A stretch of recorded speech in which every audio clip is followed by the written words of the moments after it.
Das ist doch die Laura Philipp. Oh ja. Kurzes Gehen. Oh, was ist das? Kurzes Anhalten. Ja, ich habe es ja gesagt. Es kann immer passieren. Kleine Krise.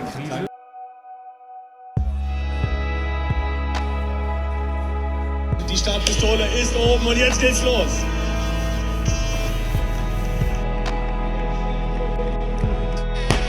Und los geht's.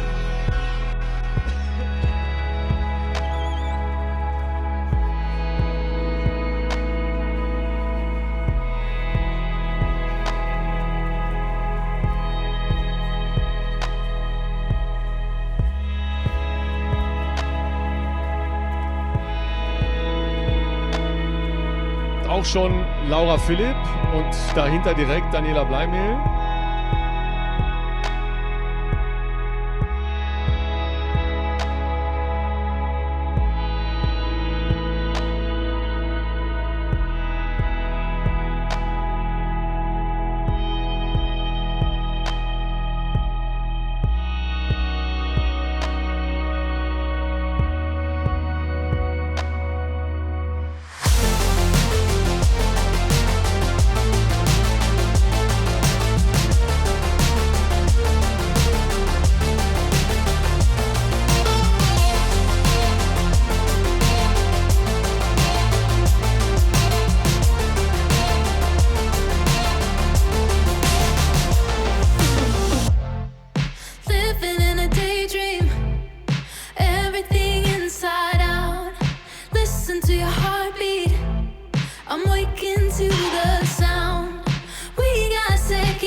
Das ist doch die Laura Philipp, oder? Oh ja.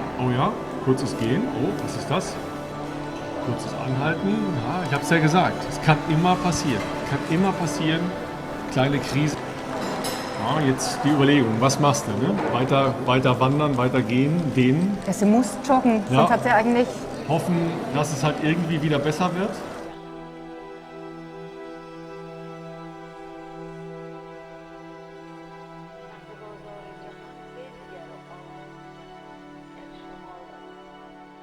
Ja, es sind jetzt schon ein paar Tage her seit dem Rennen in Heilbronn und ich habe das schon ganz gut verarbeiten können. Es war natürlich eine Riesenenttäuschung für mich, vor allem aber auch ein Riesenschmerz.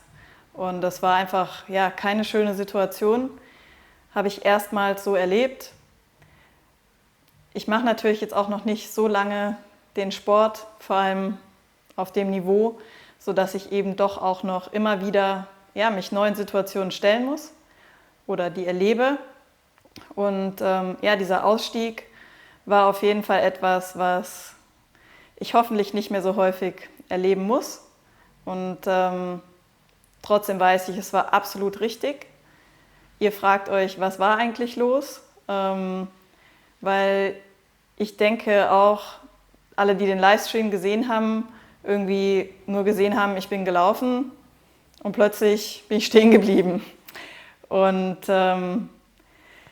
nicht, wie man es sonst vielleicht erwartet, dass jemand einen Krampf hat und dehnt und macht und wieder losläuft, sondern für mich war das einfach so, das war so krass, dass einfach nichts ging mehr von einer Minute auf die andere, beziehungsweise ich habe den Schmerz schon vom ersten Kilometer an versucht zu unterdrücken, aber er war einfach so heftig vom Level, dass es nicht ging. Und Ich bin ja auch nicht blöd und ich weiß zwar, dass es auf der einen Seite eine Gabe ist, sich pushen zu können, wenig schmerzempfindlich zu sein. Auf der anderen Seite ist es natürlich auch nicht immer klug. Und ich bin echt froh, dass ich angehalten habe, einfach weil mir selbst das auch zeigt, dass ich auch weiß, wann genug ist und wann es eben keinen Sinn macht. Und auch wenn es auf jeden Fall eine richtig scheiß Erfahrung für mich war.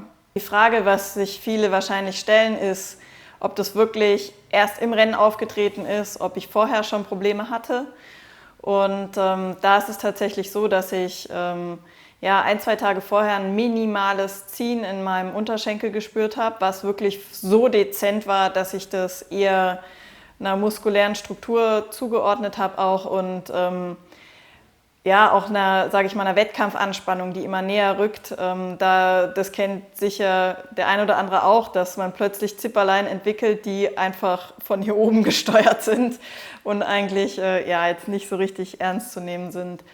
Und von daher bin ich super zuversichtlich in das Rennen reingegangen. Ich habe mich richtig gut gefühlt, ich hatte richtig Bock drauf, ich habe mich mega bereit gefühlt, einfach auch, weil ich nach Beschütten eine Phase der Entlastung hatte, wo ich wirklich kaum was gemacht habe, auch weil ich krank war. Und habe einfach gemerkt, so diese Pause hier, die hat meinem Körper richtig gut getan. Und von daher war ich da hoch motiviert und hatte auch ein gutes Schwimmen. Ja, ihr habt sicher gesehen, der Neckar war sehr kalt.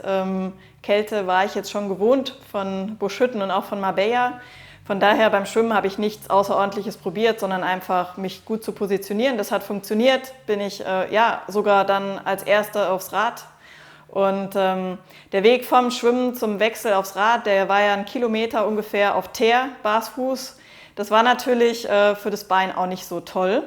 Lassen wir das einfach mal so stehen, aber ich habe mich trotzdem gut gefühlt, hatte ein gutes Radfahren, wusste, die Dani, die schenkt mir hier auch nichts und musste da natürlich pushen von Anfang an und das hat richtig Laune gemacht, die Strecke war geil, habe sogar einen kleinen Vorsprung rausgefahren und habe aber auch gemerkt, in meinem Bein, da arbeitet irgendwas, da ist irgendwas nicht in Ordnung und im Wettkampf, man versucht sowas auszublenden. Ich habe mich einfach versucht, auf andere Sachen zu konzentrieren und auch erstmal gar nicht ans Laufen zu denken, sondern einfach im Moment zu sein und da das Beste draus zu machen.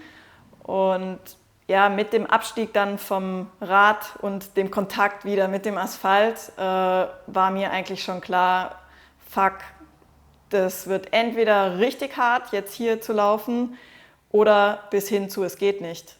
Und den Gedanken, den, glaube ich, möchte man einfach als Sportler eher so gut wie es geht einfach gar nicht zulassen.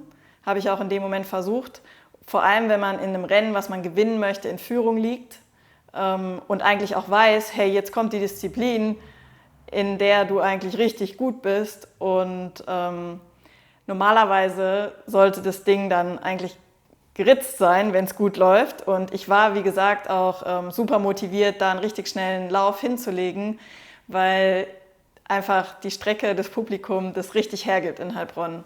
Und so bin ich dann gestartet und leider hat es sich eben nicht so angefühlt, wie ich erhofft hatte. Und der Schmerz war deutlich stärker als alles, was ich vorher gemerkt habe. Und ich weiß im Endeffekt gerade auch gar nicht, wie ich überhaupt an den Punkt gekommen bin, wo ich dann aufhören musste. Ich glaube, es war so 5-6 Kilometer, bin ich tatsächlich gelaufen und ich war wirklich wie im absoluten Tunnel.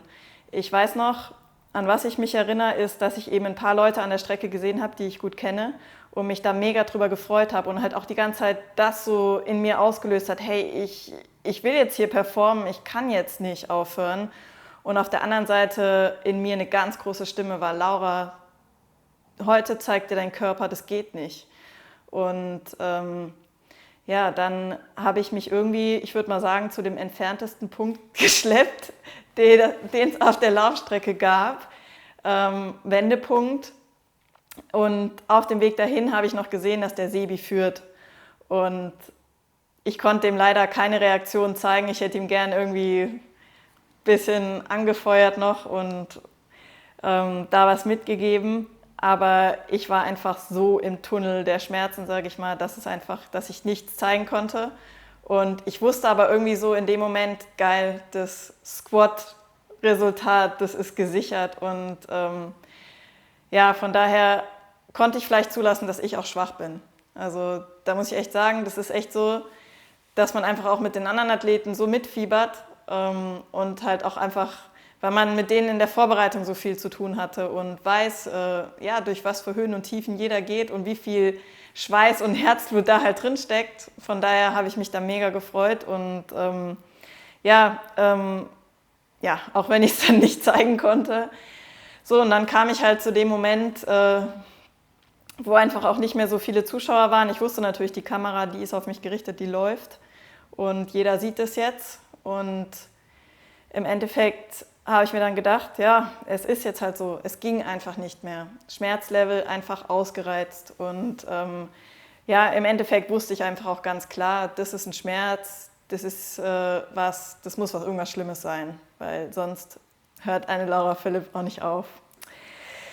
So, dann ja, bin ich stehen geblieben und habe mich dahingesetzt und war natürlich erstmal komplett überwältigt eigentlich von meinem Frust, von der Trauer.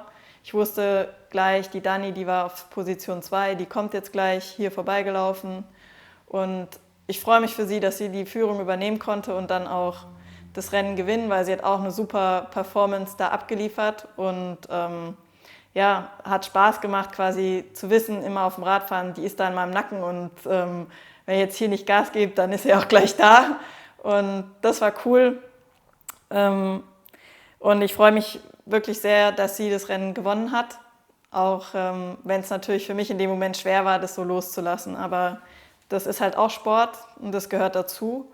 Und das ist für mich eine ganz neue Erfahrung jetzt gewesen. Und in dem Moment, ja, brauche ich jetzt auch nicht lügen. Das hat mich mega abgefuckt. Ich war komplett am Boden zerstört, aber auch vor allem natürlich extrem in Sorge um meinen Körper. Und ja, im Endeffekt sind da 1000 Sachen, die einem durch den Kopf gehen. Ich habe meinen Chip abgegeben, war natürlich aus dem Rennen raus. Da gab es jetzt auch für mich nicht die Option, irgendwie zu gehen oder so. Da ging einfach nichts mehr. Im Endeffekt wurde ich dann abtransportiert und ja, erstmal nach Hause gebracht und konnte mich ja, irgendwie ein bisschen runterkommen und damit abfinden und dann eben auch schnellstmöglich einen Arzt aufsuchen, um einfach eine Diagnose auch da zu haben, damit ich einfach weiß, wie ich damit umgehen muss. Also ich war im MRT und da hat man auf jeden Fall halt gesehen, dass eine extrem heftige Flüssigkeitseinlagerung da ist, also sprich ein Ödem, Entzündung, was halt durch den Druck einfach auf die Strukturen halt auch einen extremen Schmerz macht. Der Knochen ist dann natürlich auch in der Nähe, aber im Endeffekt ist es gerade ein Stück weit auch noch schwer zu beurteilen, einfach weil diese Flüssigkeit natürlich auch das Bild, man kann es schlechter beurteilen. Von daher, was für mich jetzt einfach gerade ganz klar ist, dass ich die Beine auf jeden Fall mal 2 Wochen entlaste oder stillhalte, zumindest das eine, und dem Ganzen Ruhe gebe und werde das natürlich regelmäßig kontrollieren, um dann eben auch bessere Bilder zu bekommen, zu sehen, wie entwickelt sich der Schmerz, wie entwickelt sich das und dann werde ich euch auch weitere Infos dazu geben können. Das ist einfach für mich selbst jetzt gerade auch erstmal noch unklar. Was klar ist, dass ich auf jeden Fall natürlich jetzt in einer Woche keinen 73 im Kraichgau machen kann, leider. War auch ein Rennen, ich habe mich so drauf gefreut letztes Jahr, die Stimmung war einfach so abgefahren gut, überall Kick-Ass und den Kick-Ass hätte ich mir sehr gerne wieder abgeholt. Jetzt habe ich mehr Zeit, anderen die Daumen zu drücken, was dafür auf jeden Fall sinnvoll ist und gegeben, dass ich eine sehr gute zweite Saisonhälfte haben kann. Diese Option, keine Langdistanz vor Kona zu machen, die haben wir tatsächlich auch im Winter schon diskutiert, weil die ist durchaus reizvoll. Und von daher bin ich jetzt zum Glück aus dem Modus raus, dass der Kopf im Sand steckt. Ich habe ihn rausgezogen, auch dank eurem ganzen Support, den ich bekommen habe und der mich mega gerührt hat und mega motiviert hat, auch das Ganze als Chance zu sehen. Es ist natürlich ein Rückschlag, auf jeden Fall, gerade auch nach der Situation, die ich letztes Jahr hatte. Auf der anderen Seite ist es was komplett anderes, auch ganz andere Situation, wie das entstanden ist. Und ich denke, das sind halt so die Prüfsteine, die jedem irgendwo in den Weg gelegt werden und mir in dem Fall jetzt in Heilbronn und vor Rot das Ganze loszulassen, ist sauschwer, weil ich habe mich natürlich die ganze Zeit in jeder Einheit mit dafür auch geschunden und motiviert, weil ich einfach so Bock drauf habe. Und das habe ich immer noch. Und das ist halt so ein bisschen das Harte, was ich einfach, denke ich, auch noch verarbeiten muss. Und trotzdem gibt es mir eine unglaubliche Motivation, einmal zu lesen, wie ihr hinter mir steht. Das ist einfach richtig geil. Und deswegen bin ich eben auch bereit, diesen Weg mit euch zu teilen und da Einblicke zu geben, ja, oder auch Gedanken zu teilen, die ja, man vielleicht teilweise sogar auch lieber für sich behalten würde, weil man sich einigeln möchte oder verstecken. Und gerade auch hier meine 2 neuen Freunde, die Krücken, zu zeigen und so weiter. Ja, es ist halt nicht nur alles Sonnenschein und trotzdem eine Mega-Chance, auch wieder was zu lernen. Wie gesagt, meine Laufbahn ist noch jung. Ich habe einfach auch noch nicht so viel Erfahrung. Auch mein Körper hat noch nicht so viel Erfahrung. Und ja, von daher bin ich jetzt tatsächlich aktuell wieder sehr positiv. Und ich glaube, das tut auch meiner Heilung gut, das merke ich schon. Auf den Krücken komme ich jetzt sehr gut zurecht, voran. Es gibt so die ein oder andere Herausforderung, aber zum Glück habe ich auch Hilfe zu Hause. Und ja, so Training, wenn man es so nennen kann, ist jetzt einfach erstmal ein bisschen Bewegungstherapie, um vor allem die Schwellung loszuwerden, den Stoffwechsel da anzuregen und eigentlich im Endeffekt Reha-Programm. Hat nichts mit wirklichem Training zu tun, macht jetzt gerade auch keinen Sinn. Also jetzt irgendwie zu versuchen, mit irgendwelchen Alternativsachen mein Herz-Kreislauf-System zu boosten, macht keinen Sinn. Viel wichtiger ist in so einer Situation und das vielleicht auch für alle, die sonst so draußen was haben, loslassen, nichts tun, das zulassen. Und das unterschätzen wir häufig, was das einfach gerade bei einem Körper, der sonst eben ja gewohnt ist, so viel auszuhalten an Reizen, Training und so weiter, was das für Kräfte hervorrufen kann. Und ja, deswegen werdet ihr mich sicher jetzt bei Social Media und so weiter bei meinem Reha-Programm beobachten können. Ich nehme euch mit und hoffe, dass ich dann eben bald statt Krück-Ass wieder Kick-Ass machen kann. Und ja, so viel dazu. Ich hoffe, bald habe ich noch bessere Neuigkeiten.